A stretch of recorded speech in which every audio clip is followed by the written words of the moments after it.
Yo, what is going on today, fam? So we're back again today and we are working on the Civic. So to round off our suspension modifications, this is gonna be the last thing, at least I think so, knock on wood, that we're gonna do to the Civic suspension wise. So I just put these KW coilovers on here, today actually, but tomorrow I got a little cruise coming up, so I wanted to get this sway bar in.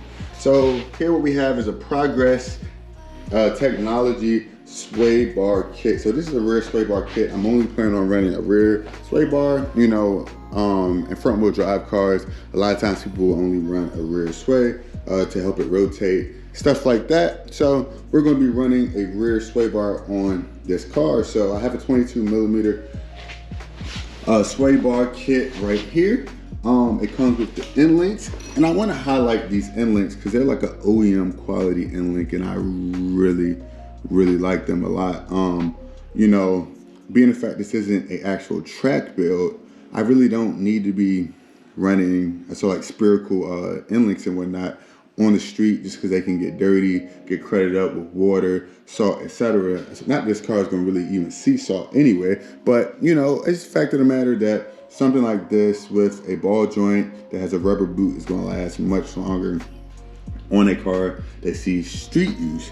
So I really like that quality about their end links, and they are adjustable as well. You can actually adjust these. So yeah, big ups to Progress here. A lot of aftermarket kits, they run with a 24mm sway bar, but this kit uses a 22.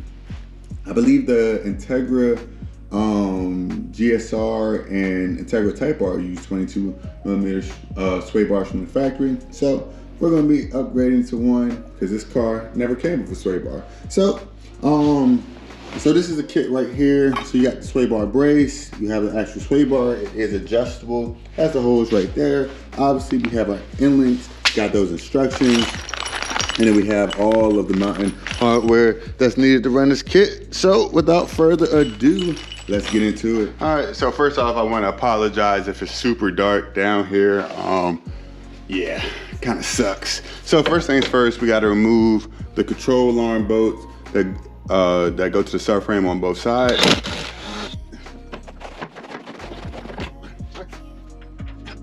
All right, so next thing we're going to do is, so we're gonna take the long bolt and we're gonna take the large spacer like this, and we're gonna go ahead and we're gonna put on the actual sway bar mounting brace. You're gonna do this without putting the lower control arm back on yet. So you're gonna take this, put it through the hole, then we're gonna come with the spacer on the back side, and we're just going to start it here. And then you're going to do the same thing on the other side. So the next step is to go ahead and prep your sway bar with the mounting brackets. So this is a pretty complete kit. They even include so the grease that you need. Just so one, so the bushings don't get all worn out super quick, and two, they're not all squeaky on the street, getting on your nerves, man. By the way, I'll have this link, well, I have this kit linked in the description for anyone that would like to run it on their own vehicle. You want to put it on the outside. So it has these two kind of like stops, so the sway bar bushing can't go past it, which that's nice because it just prevents your sway bar from moving just side to side in the car, and not all sway bars have these. So overall, just a very nice kit. And this isn't a sponsored video or anything like that. I just really like Progress's products. If I wasn't running, well, if I didn't want to run KW coilovers, I would have definitely ran Progress for sure, just because I like the way they have everything laid out. Perfect fit, just like that. And now we can get our sway bar ready to actually go on the car. All right, so now we're actually gonna get the sway bar mounted into position. Got my big old stock exhaust still on, so can make it a little challenging. Okay, there we go. Trying to just get it to hold itself up. That's all good. If it doesn't, that's fine. I'll let it hang. But the next part of this is you're going to actually grab your medium length bolt and then your smaller spacer, and you're going to use that in order to secure it. And it goes on the spacer. Now we're good to start threading it into this hole right here.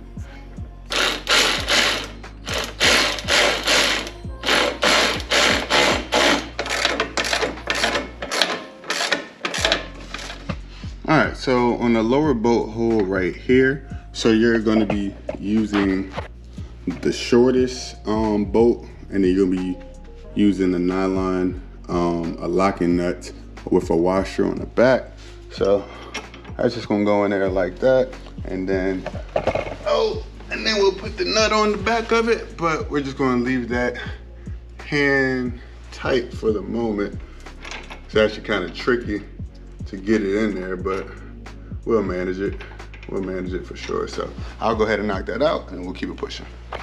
All right, so we got to the point where pretty much all the bolts are in, they just need to be tightened, but first we need to put our lower control arms back in right here.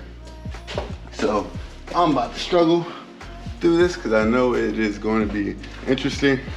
Just trying to get this lined up. Just make sure you don't pull out the bolt all the way when you do this. All right, so I lowered the car a little bit. Help me out.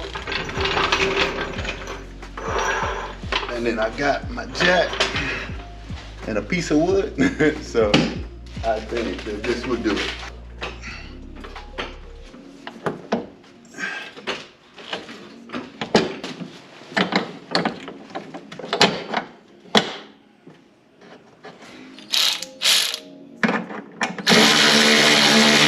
So just remember, just before you go to retighten your main lower control arm bolt right here, you gotta go to compress your suspension first, or else you'll put just extra strain on that bushing that's inside of there and cause it to fail sooner.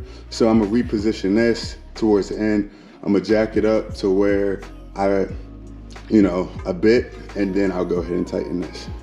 But I'm gonna get all the rest of that stuff done, and then we'll move on to the end. So now we are at the point where we are going to go ahead and install our sway bar end links. So just looking at Progress's instructions, so they say that the sway bar end link should be adjusted about 3 inches from center to center. So I've already went ahead and done that. You want the male portion to be actually the part that goes inside your sway bar, and then your female portion will be in the spot that goes in your lower control arm. So first things first, you gotta get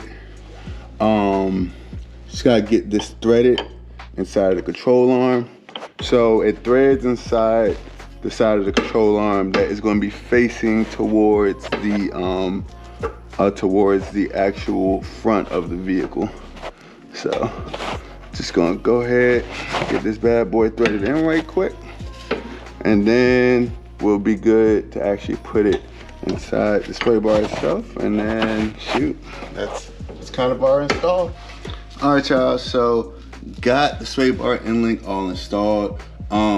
So on my control arms, being the fact that they are a aftermarket control arm, you actually have to thread them into the holes. I don't know if the factory arms are like that, so I can't speak towards it. So one tip is to thread both of your end links in on both sides. Then from there, then you'll actually pull down your sway bar to install the top of the end links. That just makes your job a lot easier. So just don't forget to tighten up this nut right here that locks it in place, and just make sure that your end links aren't tweaked. I have mine. All right, so this is what it looks like with the sway bar all installed. I'm sorry about the last clip. My camera died because it's extremely cold out here in Virginia. But I gotta say the fit and finish is fantastic. So the next time I'll be doing in this video is actually taking the car out for a drive. Then I'm gonna come back and give you guys my impression and just final thoughts on the kit. But I gotta say, so far so good.